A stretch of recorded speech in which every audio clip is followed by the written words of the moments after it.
this is Stampy, and welcome to a Minecraft Let's Play video, and another video inside of Stampy's lovely world. I don't normally get that kind of service. I got a doorman or a door elephant to open the door for me on my balcony. I could get used to that. How very polite of you. So as you can see, we're going to be joined by Fizzy and Polly Reindeer, who was all the way over there, of course, throwing snowballs as she often does in the beginning of the episodes. Okay, calm down, Fizzy. I said I liked you opening the door, but, you know, within limits, within boundaries, Fizzy. Don't go crazy now. But oh, you got an egg. Congratulations. Right then, let me go and eat my cake. Don't do it. I was just going to say that, Fizzy. But I don't want to eat it. I don't want to. I'm going to stop off at Stampy's Hot Buns on the way here, and I'm going to eat a cake which isn't covered in beetroots, because that is just mean. I don't want beetroot cake. No one in their right minds wants beetroot cake, which is why we're building a beetroot restaurant at the moment to hide a cookie restaurant, which is going to be underneath it. And I have an apology to make. Poor Barnaby, I forgot him. I'm sorry, Barnaby. I'm not going to lie. I'm not going to make an excuse. I forgot to take Barnaby to his friends at the doghouse, and I left him sitting bored alone here all last episode. To make it up to you, though, Barnaby, I will not be choosing one of my dogs from the doghouse. I will be choosing Barnaby to join me this episode, and I'm hungry. Oh, no, I can't even sprint. Oh, look how slow. Oh, this is sad. I haven't had my morning breakfast. I feel like a different person. I'm just going to get really angry now. Everyone thinks of me as being really happy, but it's only because I eat cake in the morning. If I don't have cake, I'm just going to get angry. But I am happy right now, and that is because I am adding someone to the love garden. And today, I'm adding Anna, and that's because for her birthday, she got this incredible Minecraft cake. You can see it's huge. It's got multiple layers. There's a pig, and at the very top, there is a little icing Stampy cat as well. So I hope you had an amazing birthday. I hope the cake was amazing as well, and welcome to my love garden. But now I'm going to get mad because I haven't had my breakfast. This is a good way to demonstrate the point of the place that we're building, considering as it's, you know, it's supposed to be a place that no one's going to want to go to. So if you didn't see the last episode, basically we're building an underground cookie restaurant, which is going to be run by Fizzy. And we're hiding it by putting a beetroot restaurant on the top of it. And Polly, sorry, the cake is for me. Let me get inside quick and eat one of these before it gets beetroot on top of it. Num num num num num num num num num. Stay away, Fizzy. Stay away. I see you coming in, Fizzy. Don't do it. Don't. No beetroots. I need to put a sign on the outside of Stampy's Hot Buns saying no beetroots allowed inside. Oh, he's got stew now. He's got stew. He's going to be using that instead of milk to make the cakes. But oh, look how fast I am. And now I am back for being happy. I didn't have a cake for breakfast, but I guess I had a cake for brunch. I guess, is that maybe? What time of the day is it? Yeah, I guess it's about brunch time. I had a cake for brunch in the morning. Anyway, let's go down to the restaurant then. I think it's going to be relatively easy today, and that's normally a dangerous thing to say, because normally a lot of things go wrong when you say something like that, but we did this in the last episode. We got all of this done in record time as well. This is our Beetrootique, which is the name that we came up for this place. Barnaby, you can sit down here. And Barnaby, of course I had to take Barnaby with me today. Look, everything is red. Everything is here is bright red beetroot color, including Barnaby's collar. You are, of course, the perfect doggy companion for here. So let's go and do a start on some of the furniture then. So, of course, the main point of this restaurant is to be a hidden diversion, I guess. But that doesn't mean to say that it isn't going to be a restaurant in its own right. So what we need to do is just add in a little bit of the furniture around the place. So the way we're going to do this is pretty simple. It's just going to be a stair there. It's going to be a stair here. I'm trying to do it quite compact. So there's actually not that much room once you start filling the area in. And then we're going to just do a fence on the top there like that. And then I'm going to use carpet, which I can make without a crafting table. You can guess what color the carpet's going to be. And then this is just going to mark the tops of the tables here like this. So yeah, that's pretty much the way the furniture is going to be. You just need to be careful, because if I build it too close to the side here, then it ends up like this and it all links up and doesn't look very good. The funny thing is that, look, we got I got to show you this because this just really makes me laugh for some reason. So this is the Fancy Pants restaurant, which used to have an amazing view over the water and of the lighthouse and stuff. We put a giant like double window at the back here, and now the view that you have from the head table is this. just a big Neverwart building and an elephant. I mean, the elephant won't always be there, but you get the idea. The view's kind of been ruined. You can just about see the lighthouse. So sorry, all of my regulars in the Fancy Pants restaurant, but the view has kind of been a little bit ruined. But anyway, I'm going to leave my helpers to finish off the furnishings. Oh, that sounds like one of my mini games, doesn't it? The Finish Furnishings game. So I'll leave them to do that inside and out. And while they do that, I am going to work on the secret area. So basically, actually, well, first I need to add in the secret wall. So there is going to be a bit of redstone, a very small amount of redstone. As you can see, I haven't got much on me. It's going to be simple, but there basically needs to be kind of like a fake back wall, which needs to. I think it needs to start here, and then it goes 2 out like this, and then to there, and then does the same on this side. It needs to be quite a specific shape, just because I need to have room for the redstone. So tell you what, I won't fit in the wall yet, but this is eventually all going to be kind of filled in like that to the ceiling, so it won't look any different. And it kind of just fits really naturally into the shape, which is really going to kind of help trick people with the redstone that I'm doing, because it's going to make them, just think that this is the shape of the building and there isn't anything hidden, but there will secretly be something hidden. So let's go and make a, what shall I make? Well, I'm going to make a cauldron.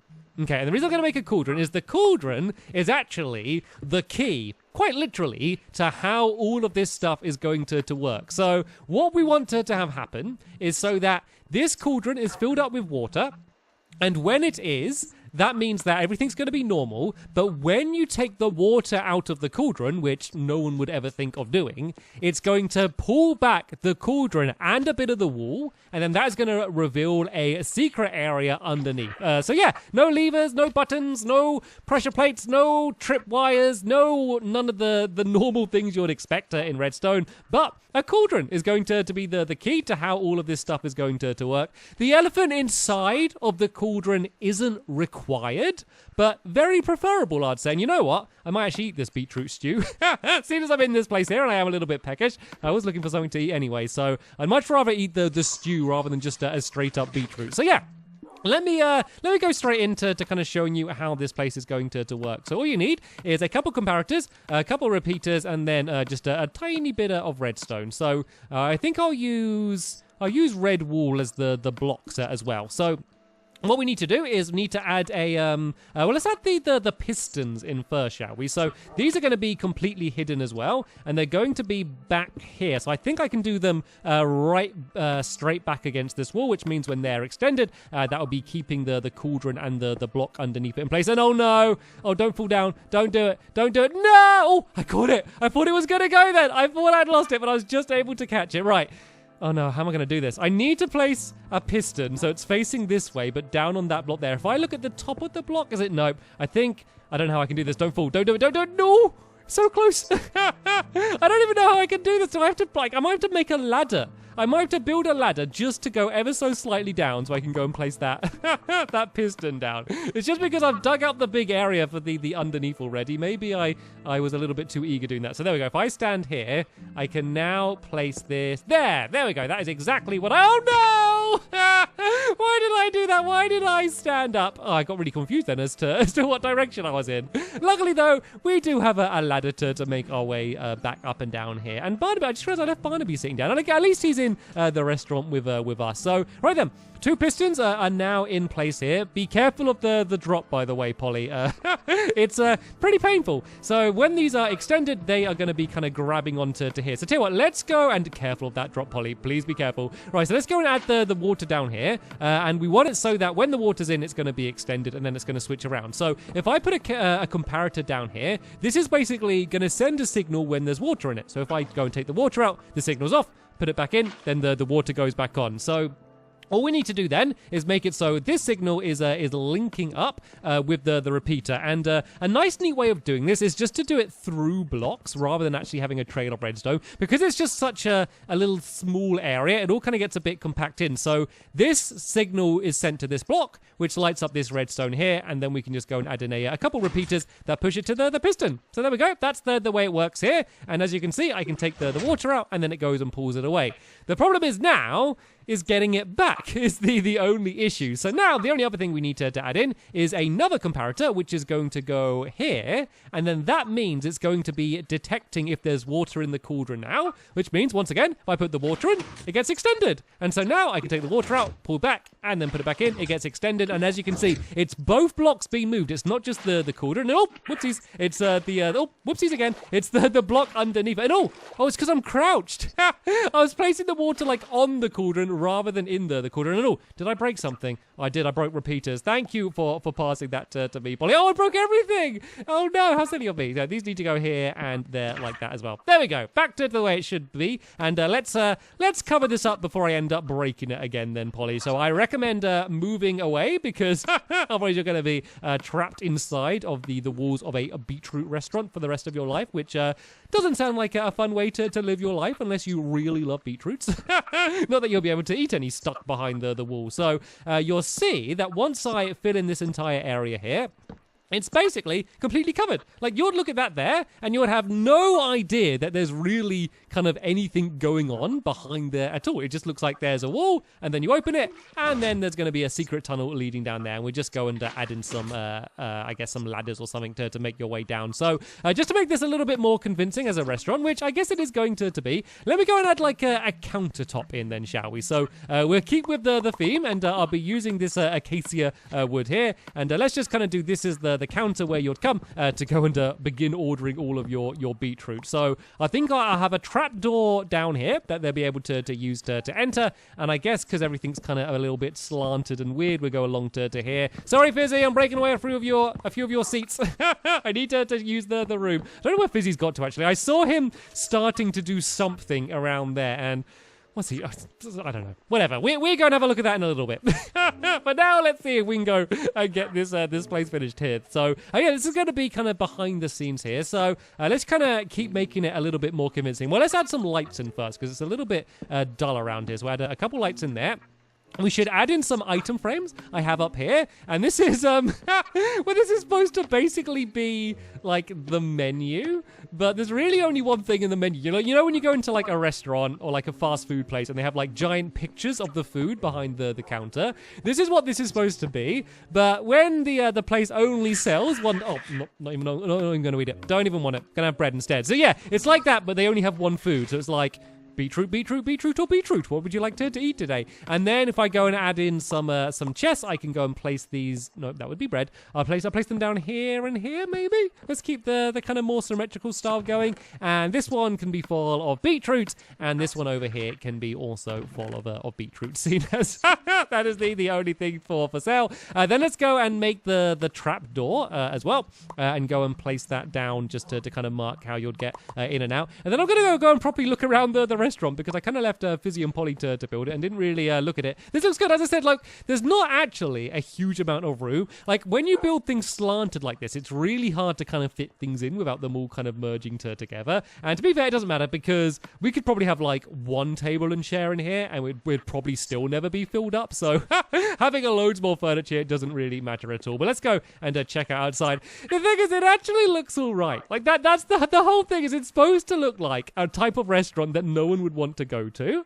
And I think when they do see the menu and maybe when they look at the name Beetrootique, they might, that might put them off. But it actually looks like a relatively interesting place in my lovely world, doesn't it? So let's leave Fizzy working away there and let's go and do a little bit of work on the secret tunnel. I just love this now. Look at this. Isn't that just the coolest thing? Isn't just like magic the way it just works like that? So you have probably noticed that I have some orange wool on me, and I'm trying to think the best way to do this. Actually, I could. Look at this. This will be smart. I'll use the water to get down here, and then I can build a bit of a tunnel leading down here like that. Just need to remember to step out every now and then to breathe. Hello, Polly. I can just see her looking down at me. So yeah, it's going to lead inside of the actual cookie restaurant. I don't really want to give away... Oh, okay, luckily there's water down here. I don't want to give away too much about what the restaurant on the inside is going to look like. It's not going to be anything too crazy complicated. It was designed by Fizzy Elephant and myself, but it is going to be called Cookie Crumble. So that's what all of this is for. It's all to kind of work towards this Cookie Crumble restaurant. So this is going to be the tunnel leading down to it. I'm not exactly sure. Oh, no, don't do that. Don't do that. Oh, look at the mess it made. Oh, it's going to take ages to fill this all in. It's absolutely... It broke one block. Literally the most underwhelming creeper explosion ever. It broke a single block. So I think the floor's going to start about here. So you may be thinking, oh, look at this. Look at this. We built a beautiful waterfall. So you may be thinking that, God, this restaurant is going to be massive. Look at the size of this place. It's not. The reason why the tunnel down here, like the dugout area, is so big is for two reasons. One, because I didn't bother to work out exactly where the restaurant's going to be, and I thought it might be worth kind of just digging out that area anyway, so that's one reason. Two is we do need a bit of bonus area around the outside. There's going to be... I don't want to spoil it. I want it to be something to look forward to, but there's going to be like a special moment that happens in the restaurant, which is all going to be under Fizzy's control, and we need just a little bit of room for the mechanics of that special thing to work. I think that's probably about as much as I'd like to say right now. But anyway, let's go and try and fill in. I'm not going to do this. This isn't going to work. Right, let's crouch on this ladder, and then can I place the next block? Oh, there we go. This might work, actually. Right, am I going to be able to make my entire way down without falling, though? That's the big question. So far, so good. But let's keep going. And actually, yeah, the only annoying thing is I was going to have the restaurant going into this side here. But the problem is the ladders are going to be on this side there like that. I guess the ladders could switch down. Like, it could kind of, you get to here, and then to go up, you go like this. Does that work? Oh, there we go. That works. Okay. Not the most elegant solution in the world, because I've dug out more of the tunnel in this direction than I have. Actually, no, it could be okay going that direction. Let's change that. Let's get rid of that, and let's do this tunnel going completely down the way it was before. And then that's going to be where it leads actually into the restaurant. Where are my shears? My shears are here. I'm trying to be better. Everyone always tells me off because I never bother getting shears. I always just break away wool with my hand. And I'm trying to do a better job of using the right tool for the job. You think that's something that I would have learned how to do in Minecraft by now. So yeah, you'll go down to here. This is all going to be blocked off. This will be all part of the secret tunnel entrance. And then that is going to lead to this direction, which is where I see you, creeper. I see you down there. Yeah, this is going to lead to where the actual restaurant is going to be. And by the fact that it's a cookie restaurant, and you can see that I'm building it out of orange wool, it's probably not going to take a genius to work out what styling this restaurant's going to be. And there's Fizzy giving you another very big clue in terms of what the color scheme might be down here. But anyway, I want to see what Fizzy's been up to. I have been here working away on this secret tunnel. No, everyone up, because this is going to have to be blocked off soon. Barnaby, you can stand up and you can join as well. Is everyone up? Is everyone in? They are. Let's go and place this down and cover it up. No one will know that there's anything here. I just love that. It's just such a cool way to do it. And so simple. Like, the redstone took what, like a minute to do the redstone? I mean, it took a little bit longer because I was doing it and I accidentally poured water all over it. So there's a pro tip. Don't crouch when trying to place the water in the cauldron. But it's just so easy, and it's just so much more interesting than just using a button or something. And what's this? This is only... No. So this is... I guess this is supposed to be a beetroot. And then this is a cookie. I don't quite get... Only beetroot... No cookie.